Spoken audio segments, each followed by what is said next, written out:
যুদ্ধবিমান বিধ্বস্তের ঘটনায় উত্তরার দিয়াবাড়িতে মাইলস্টোন স্কুল অ্যান্ড কলেজ পরিদর্শনে গিয়ে শিক্ষার্থীদের ৬ দফা আন্দোলনের মুখে অবরুদ্ধ হয়ে পড়েন আইন উপদেষ্টা আসিফ নজরুল ও শিক্ষা উপদেষ্টা সিয়ার আবরার।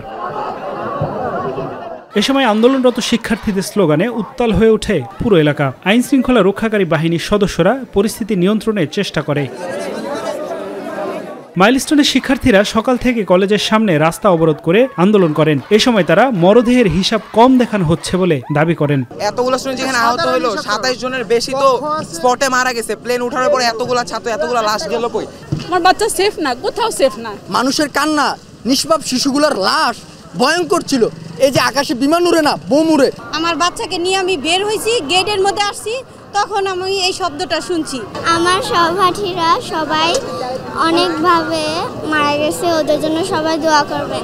এদিকে ক্ষতিপূরণ প্রদান, ঝুঁকিপূর্ণ প্লেন বাতিল, প্রশিক্ষণ পদ্ধতি সংস্কার সহ ৬ দফা দাবি দিয়েছে শিক্ষার্থীরা। সব দাবি তাৎক্ষণিকভাবে মেনে নেয় সরকার।